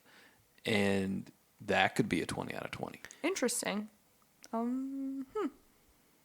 I think we should revisit this thought in the future. I think we should too. Also, Let's do it after episode 100. Is so anyone, I don't know if it's going back and forth, but is anyone getting grape on the Pikesville? I've been finding grape somewhere in there, and I'm not sure, but it's like artificial grape. Yes. It's Grape definitely- flavoring. Yeah. You know those, do you ever remember those Scooby gummy snacks? Oh, I just broke Sarah's heart. Oh, no. No, it's not the grape. It's that I think it tastes gross compared to this. It's the alcohol. You get so We did much you a more of disservice. the alcohol. I'm like, why did you do this They to say me? don't meet your heroes. They also say don't side by side Don't your meet your favorite heroes. bourbon or rye with an LE bourbon or rye. It's really not fair. Like, I've never felt this disappointed in Pikesville before. Except for this side by side. But so the sad. Parkers. But the Parkers is Parker's so is so good. So here's 17.5. Oh, no, I don't want to match you. 17.25. 17.75. I don't know. I'm gonna bump it up to an 18. There you go. I can't. The only thing really is that $150 is a lot. True. But here's the thing: Parker's Heritage has something special behind it, which is part of it goes to charity. Oh, yeah. So ALS? it goes Right. to ALS research. So I cannot entirely fault. Look, it's a great product. I think it tastes phenomenal. I mean, at its core, The best Parkers I've ever had. I haven't had a whole lot of Parkers. I haven't either. Correct. I've but had 3 versions of Parkers, to be In honest. this case, though, this is a freaking great product. Yeah. Okay, I'm going to bump it up to a 17.75 because I feel like I would take off normally 3 points for value, but because of what you just Yeah, reminded that- us of, I would only take off 2 points because it is better. And then I feel like everything is excellent. Everything is awesome. I feel like there's something on the nose that's a little meh for me. Just the tiniest hint, which is why the 0.25 off for that. It's almost got a licoricey undertone, which we all know is the downfall of everything for me. Put it in a Norlin. So yeah, So everybody said, Why don't you just put it in a Norlin? 17.75 for me, Darling. 18 for Perry. Yeah, you ever had an Norlin? I don't know where this guy came What's from. this? Who is this guy? I don't know where this guy oh, came welcome from. to the podcast, Cowboy Bob. A little missy. This is the same guy who said, "Are you sure you want to have a pour of Wild Turkey 101?" Well, Or darling, Rearbury. you ever had an Norlin? He's also a heavy breather. He's a little. Could you back off of the mic there, Cowboy Bob? You ever had an Norlin? He snorted. Good. I hadn't had one of those yet of the podcast. That's the whiskey. Anyway, what's your score on the Parker's Rye? Well, I said 17.75. Oh, okay. I thought that was kind of joking. I thought it was a joke too. No, Oh well, oops. it's okay. We can have the same odd. Well, I Egg on rationalized Murphy's. mine and you didn't. So I rationalize it by drinking it and feeling feelings in my heart. cool. Just have so many emotions. You don't even go here. Go here. Anyway, That was delightful. Thank you for sharing that You with are us. so welcome. Yes. I have one more to share with you guys. The top bill. I hope so. Yeah, we'll Maybe. see. Yeah, it could. Maybe it's like the Zach Brown band. Is that who was at Bourbon and Beyond? Going after ZZ Top. Perry, you were there. Who decided They that? were a cover We were band. like, why are they doing so many covers? They were a cover band. But my Yeah, the ration- third song was Devil Went Down to Georgia. yeah, and then they 2 played songs later was another cover. Sabotage. Then they played There was another cover too. Wagon Wheel. Yeah. They They- played Wagon Wheel. Yeah, I think they played so. Wagon Wheel. They played so many covers. The ones that we didn't recognize, I imagine, were theirs. And just to wait until get to the end so that they could play Chicken Fried so everyone wouldn't leave. But to be fair, my perspective my perspective didn't to wanna Chad make you was sad. the headliner on a Sunday night should go earlier because Yeah. everyone has to get back to work on Monday. So they're not trying to be there until 11 o'clock Plus- trying to finish out the headliner. ZZ Top are old men, and they're probably like, "No, we're not going on last." We're going to be in bed by 9:30. They were so good. They were so live. That was one of Good. my favorite performances that Man, I've ever seen. They are so polished. So I told my dad the day after about it. I was like, "Oh my gosh, ZZ Top were amazing," and he was like, "Well, I know, I've seen them like 3 or 4 times," and I was like, "Well, you know, Why didn't you tell me about this yeah, sooner? right? Yeah, come on, Papa Ritter." Now, but You're holding out on us. they have clearly not missed a step. No, I mean- 50 years of being a band. That's insane. Kudos to them. Cheers Yeah, to that. well done. I don't think I could do anything for 50 years. later. Yeah. Wouldn't that be something? Anyway, let's move on to this final sample. What I if hear, this I is hear, the, I hear it's really good this year. what if this is the 20 out of 20? I mean, it's Don't- expensive. Don't set it up like that. You're It's setting like it up to 130, fail. isn't it? This is the 2019 Four Roses limited edition small batch. I'm freaking out, y'all. This is the most consistent LE Yes. that I've ever had, starting in 2015. Yeah. We'll get into some of the stats of it after I pass it around, and it's. What if I just chugged it and chugged it all? would be so- I'm not gonna do that. this one's called "This is Chad Bruins. This is my bourbon podcast." Yeah. Oh, that is a beautiful color. Thank you. You're- I didn't make it though. Have you ever had it in New Orleans? Chad, that's so creepy. Oh no! Stop with the breathing. We don't like the breathing. This is on par with never pull fleshy piercings. But Don't do that thing with your mouth. Stop.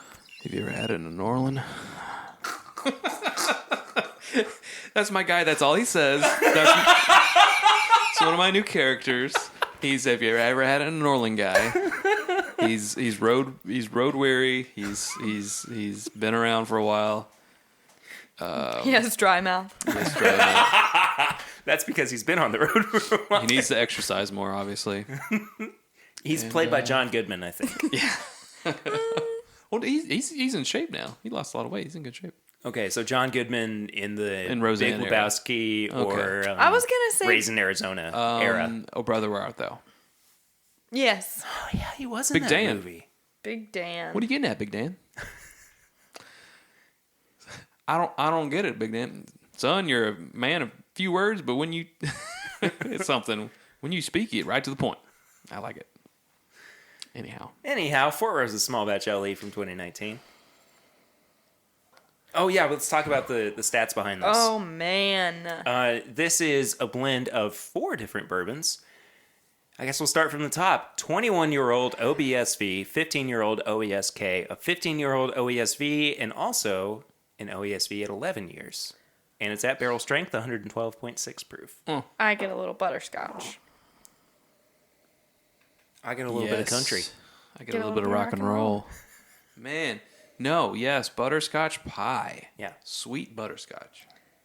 I mean, it could easily go caramel, but I get that little extra It's that. It's butter. It's the meringue on Yeah, a butterscotch butterscotch pie. Yeah. Oh, it's so light and fluffy. This nose is.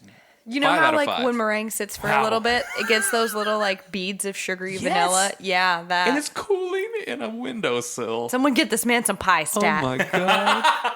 There's even a little bit. It smells really like a country home. Oh, it does. It really does. There is a ham cooking in the vicinity Yes. of this pie. And some green beans on the stove. Somewhere nearby, a cakes ham on baked. the griddle. Life ain't nothing but a fun of a riddle. Perry, did you know that this is just the Chad does impressions and songs? This is the Chad. Wait, no, That's I got it. always what happens Show. when he's on the show. So, Life ain't nothing but a funny ritter. oh, I like what you did there. See? I hope that the palate lives up to what the nose I hope. is giving me. No, that's a Four Roses LE. What is happening on my tongue? I like how it's going very barrel towards the end. Oh, Very char. it starts out like a strawberry and chocolate milkshake. I get a little bit of that strawberry. You definitely see the chocolate towards the end, towards the finish, yeah. There's a caramel drizzle on the middle of my palate too. This is a weird milkshake. But yeah, I absolutely get the barrel towards the end. Mm-hmm. I think the finish is a little bit light. Really? I'm feeling like it's got a pretty hefty finish. But you know, to each his own. so just doesn't seem like it's not that it's stopping, it's just like it's not presenting anything else. You know what I mean? Sure. I mean, I guess it is pretty consistent across the board. Yeah. Like sometimes it goes more towards like a cocoa or chocolate or more barrel finish. I feel like this is just going barrel, but I'm not mad about it at all. I'm not either. But I just think if we're talking about, you know, is there anything to kind of differentiate the palate from the finish? It does stay consistent. It Yeah. does stay pretty consistent. But both, if this was just the palate, and it went somewhere else, I would say it's a really great palate. If this was just a finish and the palate was somewhere else, I would say this is a really great finish. Mm-hmm. So I guess I can't be mad at it for not transforming so much. I can't be either. But I always kind of expect the finish to maintain some of those flavors while still becoming its own thing. Well, just have it be known that this is our last drink of the thing, true. and we have been drinking for a while. That's true. We have been. That is true. Might be good to revisit this as a first thing. I have to say, it is not my favorite. Really? Yeah. I like the 130th better. This reminds me of a boozy Twizzler, and I'm not a fan. Huh. So you're getting licorice in this? Yeah, but in the way that, like, Twizzlers isn't like straight licorice. It's like whatever cherry flavored licorice. Yeah. And I will say, like, that aside, it has a really nice texture. I think it has a really good finish. It's a little hot. I think it comes on a little strong at the finish. I think with a couple of drops of water, I would actually be happier with it, and I might try that in a second. But again, I think that is 100% my personal baggage against Twizzlers. Sure. So this is a case when I would say, please don't listen to me on this one. Like, I can tell when I'm biased, and I'm definitely biased here. I think that this could stand for me to open up some more, like to sit in this glass for a little bit with maybe a couple of drops of water, and I would like to revisit it in the future. Sure. But at this moment, I'm not feeling it. And that breaks my heart. But I loved, like you said, every year so far, I've loved it. It really hurts me to say anything negative about something that Brent Elliott created. But again, I'm not saying definitely, that this is not good. It's not good. It's just not for me at this moment.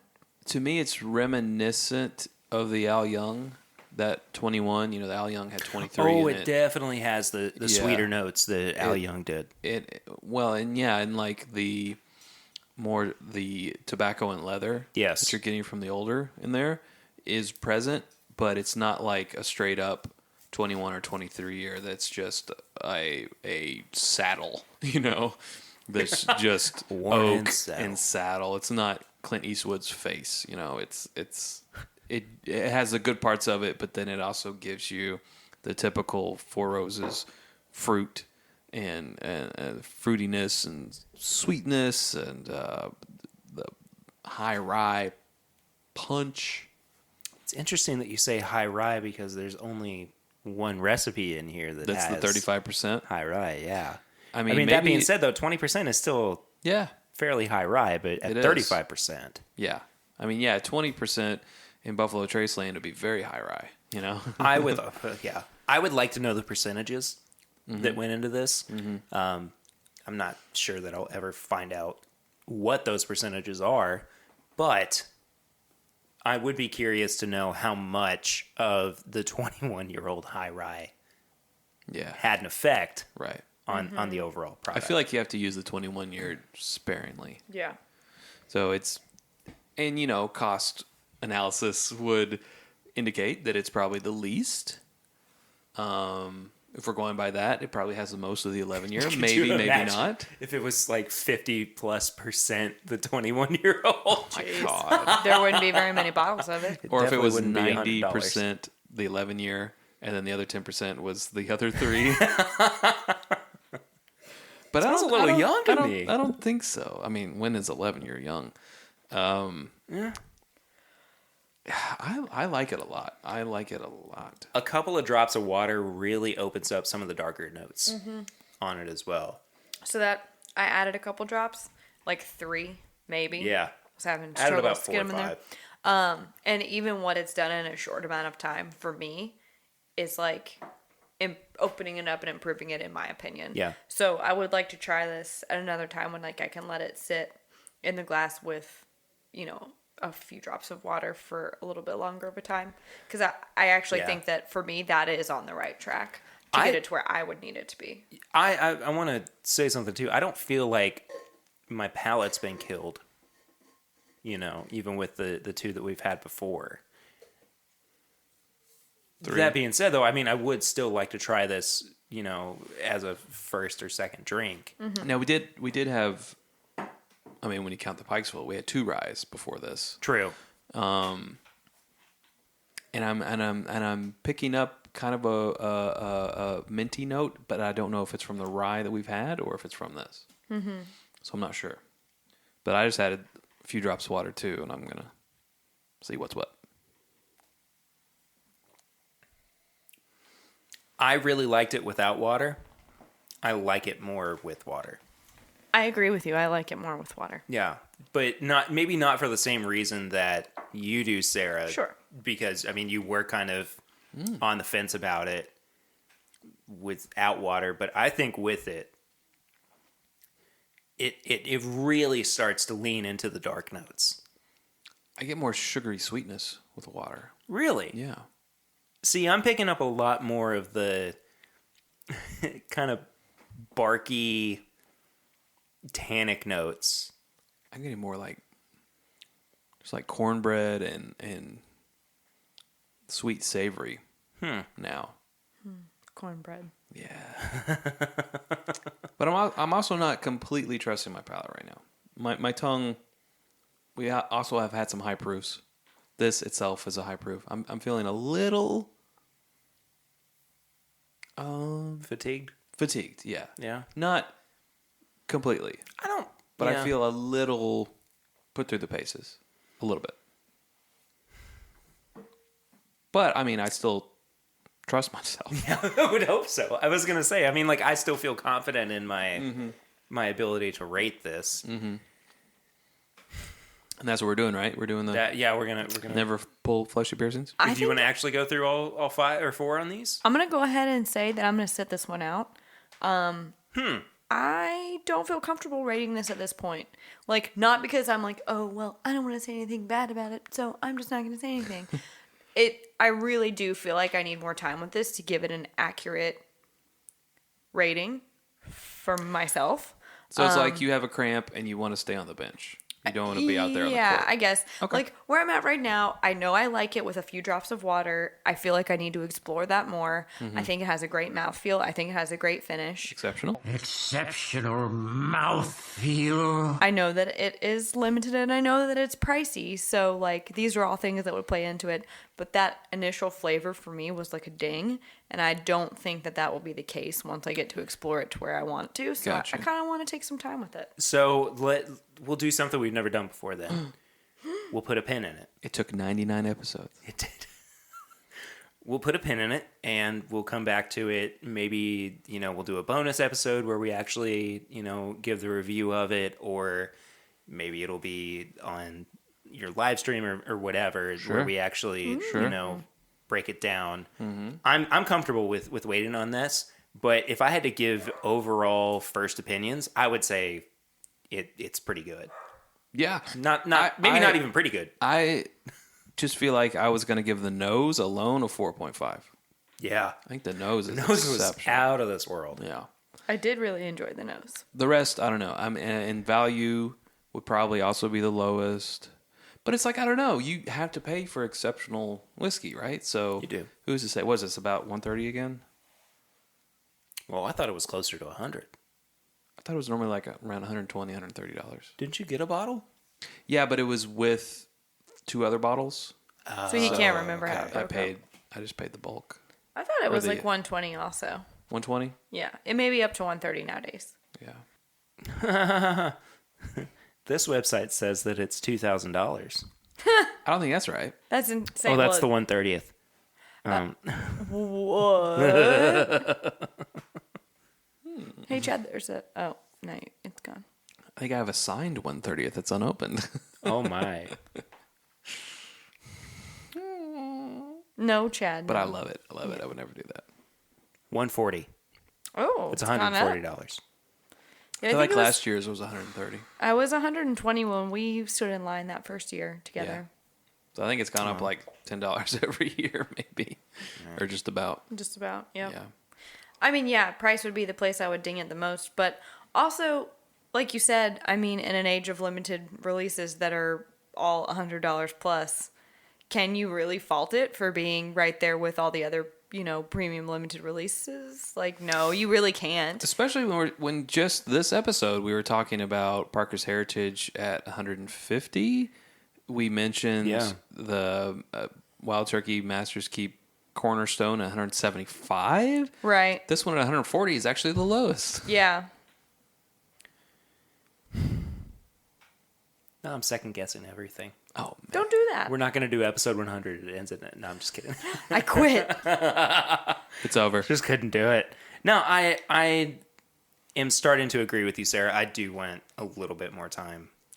I just with need more this. time with it. It is. I can think it deserves tell it.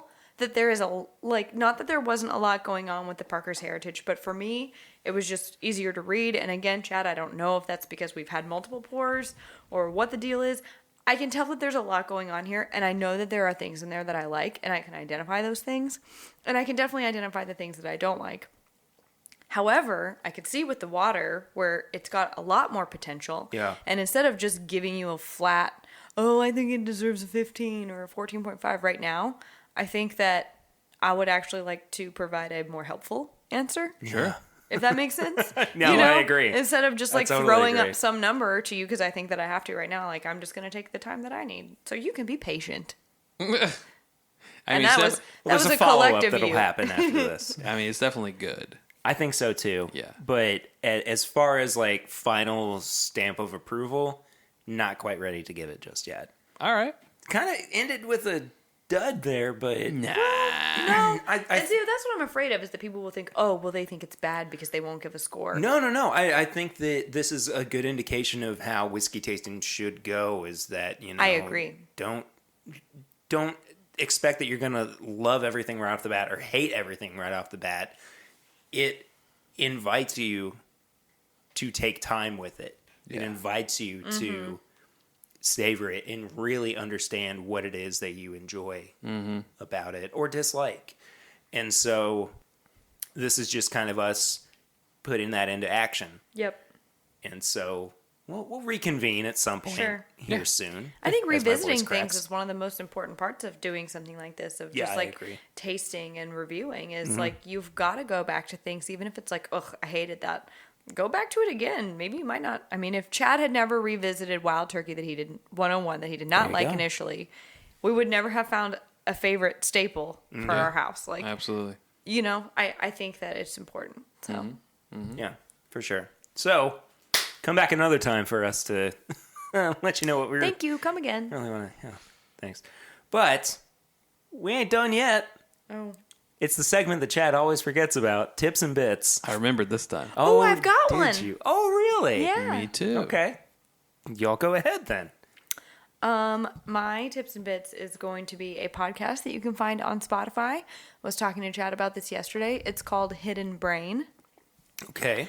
Someone at work was telling me about it, and they have a lot of, it's, I guess an anthology of podcasts where every episode is just like a completely different topic, but it's all about like psychology and ethics and posing issues like, why do we do this when we also do that? It doesn't make sense. So, for example, there's one about animals and how we treat them, and like, why do we love some animals, why do we hate some animals, and why do we eat some animals, and like, how come it's acceptable to feed a mouse to your boa constrictor, but it's not acceptable to feed a mouse to your cat, who also eats mice?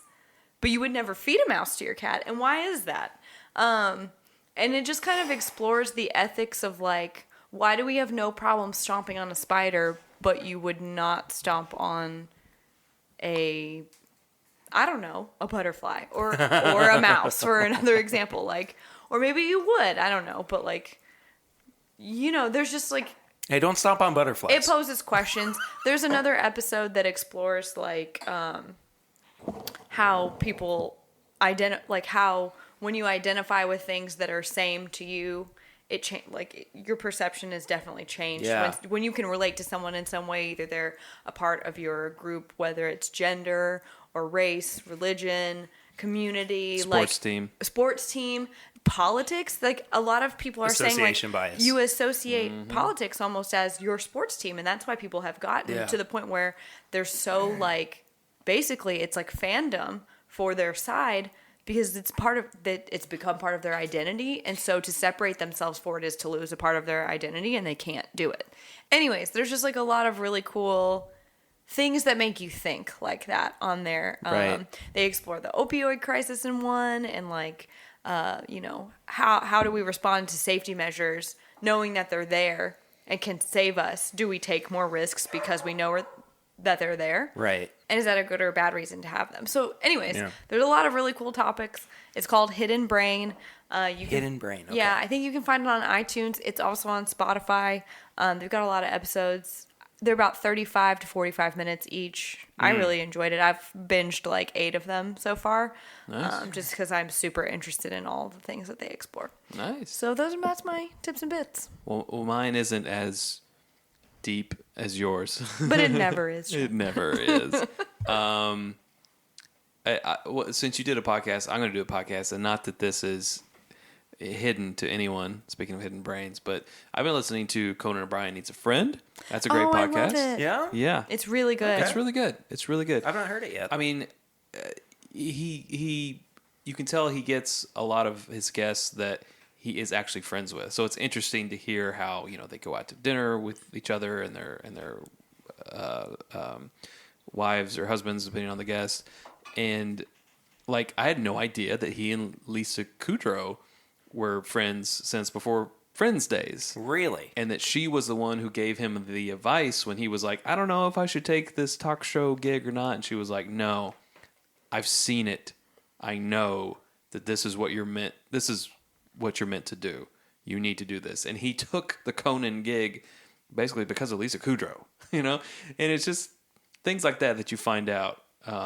It's really good. Tell me that you can't hear Phoebe saying that. Not No, I Lisa can Oh, Kudrow, and that's but who like I pictured Phoebe. when you said Lisa Phoebe. Kudrow Yeah. saw it. Yeah. It was Phoebe It's saw Phoebe. it. Let's be real. It's Phoebe. Totally. But that's probably why she was perfect for the part of Phoebe. Absolutely. That's probably very much like herself. But my actual tip and or bit is Disenchanted on Netflix. I've not watched it yet. Season 2 is now out. It's Really? It's from the makers of The Simpsons and Futurama. It's very much Matt Groening. Futurama, basically. Yeah, it really- I watched- in a like fantasy land. Yeah, I saw it and I was like, is this a Futurama spinoff? He was like, basically. I mean, in a fantasy world instead of in space. But if I guess I'm going to give, you got to, for going back to me and my deep things, season 2 of Mindhunter is on Netflix. Okay. Also back again into the scary, deep psychological stuff. But Sure. it's a show about like when they were first discovering analyzing what makes a serial killer, what defines that person, how do we catch them, what's their, Oh, I know what you're talking about. what's now. their Yeah, MO, yeah, yeah. why do they do the things that they do, where does this stem from, like how can we identify them from a lineup of, as far as like if we can basically tell you from what they did, what their background. They came from a broken home and they probably had something like this happen to them. And so they've probably committed a crime like this in the past. And so like, how can we pinpoint them? Yeah. But it's a drama. It's really good. Okay. Season 2. Mindhunter. So, light and fluffy, dark. Dark and dreary, dark and dreary. Dark. Okay. This explains me in chat. He's like, let's watch a comedy. I'm like, I want to watch a show about murder. And I'm like, but cartoons. Chad's like, are you watching a murder show again? I'm like, yeah. Kind of. Like, I'm scared for I'm myself. taking notes. Yeah. Oh. Scared. Well, have you guys seen Carnival Row yet? No. Oh. That's with Orlando Bloom it's and good. And Cara Delevingne, yes. right? Oh, right. It is good stuff. What's that on? Amazon? Amazon, okay. Yeah. Heard about We're about halfway through the season, and I didn't know what the show was about until I watched it for the first time. Yeah, I can't really tell. Oh, good. And I really thought that it was just kind of this like Gangs of New York style Yeah. show. Like it has kind of that From what it vibe. looks It's like. really grungy, Like gritty, yeah. dirty. But surprisingly enough, there's a fantasy aspect to it as well. Interesting. And I think that it doesn't feel like anything's like shoehorned in. It all feels very organic. And I've really been enjoying it. Orlando Bloom is an underrated actor. Honestly. See, now I have to watch it because I'm like, I've always been like Orlando Bloom with the facial expressions. I mean, he is okay. His facial expressions are a little over the top, but as far as his acting goes, I think it's superb. Cool. I mean, his facial expressions being kind of bleh, made him perfect for Legolas. So Legolas. That's true. Yeah. What you see with your elven eyes. it was all in his voice and his like tiny smiles that you would communicate everything. Yeah. So I mean, I thought it was perfect then. Like Pirates of the Caribbean, I was like, okay, come on, let's perk up. Do something. Come on, get excited. Come on. But anyways, Come on. no, that's a good. I saw that preview and I was like, I don't know if Nah, that's for me. Levine, though. So with the Perry recommendation, oh, you love her eyebrows, huh? Yeah. And her eyebrows and her eyes. Just her face. Her face is pretty nice. Her face is nice. Her face is nice. She Yeah. has a nice face. You just liked her because she was the witch in Suicide Squad. No, that movie. No, that movie sucked. I just wanted to see garbage. Chad's face when I accused him of loving that. That was the biggest piece of it. It was bad. It was not good. It was not good. It was not good. But Margot Robbie, though. Margot Robbie, though. I have high hopes. Perry seems unimpressed. I have high hopes. I like Margot Robbie. for the new one, for the I thought the trailer emancipation looked of good. Birds of Prey. Birds Birds of of Prey. Prey, the yeah. What's it called? And the No one- fantabulous emancipation of one Harley Quinn. No one really knows. I do. I just said it. Yeah. But no one really knows. You know what I do want to recommend, even though I haven't tried it yet, but I've seen trailers for it, is Meth? Untitled Goose okay. Game. What'd you say? Meth? It's like, No, I would I've try seen Chad. trailers for but- Meth. No, Untitled Goose Game. What's that? oh yeah. Oh my gosh. I don't know what I that heard is. about this. It is this just goofy little independent video game where you control a duck and you're basically just causing minor inconveniences. This around sounds town. amazing. Like like there's a guy who's bending over to pick up his newspaper and you like boop him in the butt and his glasses fall off and you run around and pick up his glasses and you run off with it and then he's trying to find his glasses. I mean, it's just What it's is just this little on? You can get it on your computer. It's $15. What's it called again? Untitled Goose Game. Untitled Goose Game. I hear they're gonna make it into a movie. Like, this honestly sounds like my perfect video game. Like, how can I just irritate people? It looks so pure and so just. I would get so much joy from it, and it's so funny because within about 15 seconds of watching the trailer, there's not a whole lot that happens, but then you kind of get this feeling that he's gonna mess with this dude, and like he's locking people like in gardens and like. Well, I know what I'm doing just- when we leave here. He's just a little dick. Like, there's no other way to put it. Yeah. Like, he's just being Which a is douche why to it's everybody. perfect for me. There you go. Yeah. No, I've heard about this. No. You can put a guy's rake in the middle of a lake or something. Yeah.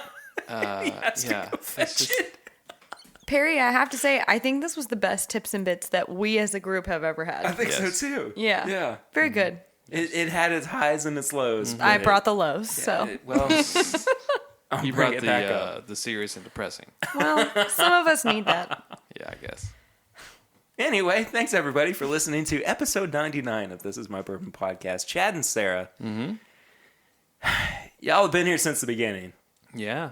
Thank you all so much. Ground for floor. all of this. I mean, it has really been We're so proud. a pleasure. Thank you, but it's really been a pleasure for me to have you guys along for the ride. And I mean, not that this is over by any means, but like We're just getting started. we got a lot more planned for the next 100 and the next 2 years. But it sounded like I was about to cry, and I wasn't. But I told myself I wasn't gonna cry. No, I really do appreciate all the support and everything that you guys have given over the past couple of years, and it's been fun. And It's been fun to be a part of yeah, Yeah. and absolutely. watch and listen. And listen. thank you. Yeah. And I feel like we've got a good, I don't know, what's that word called? Back and forth? Simpatico? Synergy. Synergy. Yeah, Yeah. never Yeah. talk bad about synergy. Rapport. Lemon. No, we've got that. Yep. Like Yeah. what you shared with us tonight, we haven't tasted yet. And hopefully Yeah. the next time you come over, we'll have things for you. And it's what it's great. all about. Sharing is caring is what I heard. So Indeed. I heard it once or twice as well. if people want to find you guys, and I'm sure that they already know where to do that, but if they don't, where can they? It's pretty much all. It's Bourbonite. Instagram and Twitter.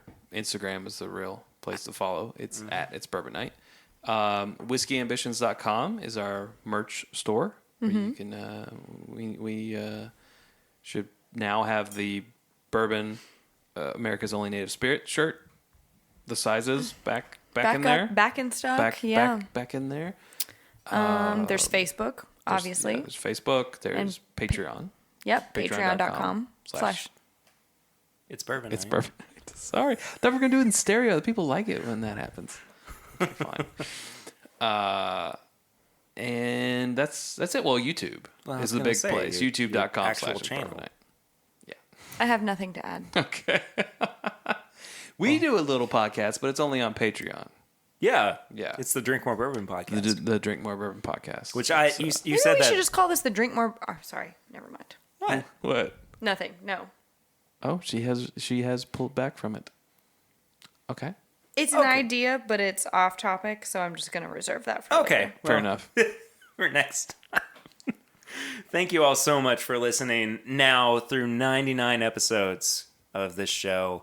If you want to stay tuned next week for the good stuff. Yeah, stop. Do you guys want to sit in for that too? No. I mean, I don't have enough microphones. There will be too many cooks in the kitchen. Yeah. We'll just be in the corner yelling at the mic. Everyone will just be sitting quietly while Chad does impressions and songs. I mean, after a few bourbons, probably. Where do you get a guitar from? Is that a djembe? Playing the drums and the guitar at the same time. I'm not even mad. I'm just impressed. It's eating a whole wheel of cheese. No, but if you want to follow up with us on social media, it is at My Bourbon Pod on all social media channels. If you would like to send us questions or comments, you can send them to thisismybourbonshop@gmail.com as Chad almost breaks a glass. Wow. Please leave us a 5-star rate and review on iTunes. That really does help us find new listeners and get the show to new eyes as well. It is super easy if you are on the Apple Podcast app. All you have to do is just swipe down a little bit, and then you get to the review section, and then take it from there. It really does help us out. We really do appreciate it.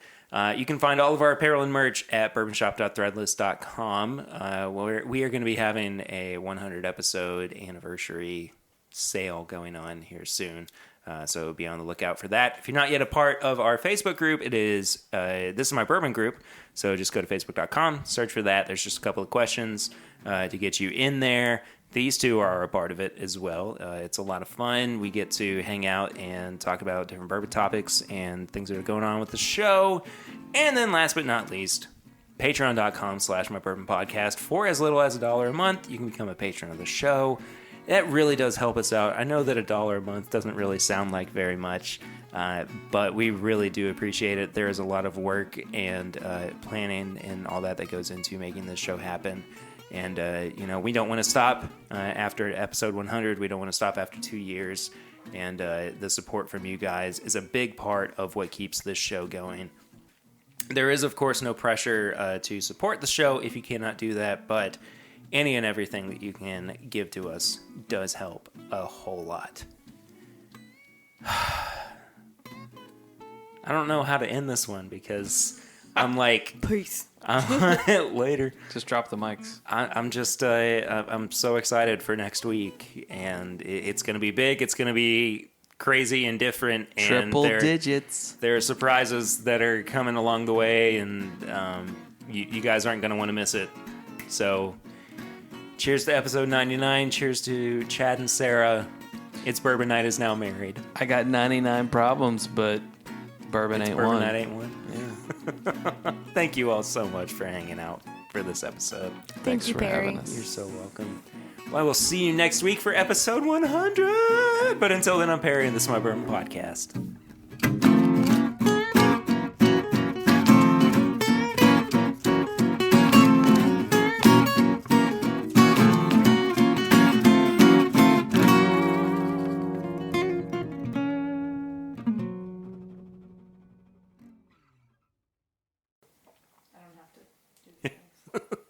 So you don't have to do bourbon gymnastics. And then I get to see the kitties and the puppies. Yeah. Most likely laying around.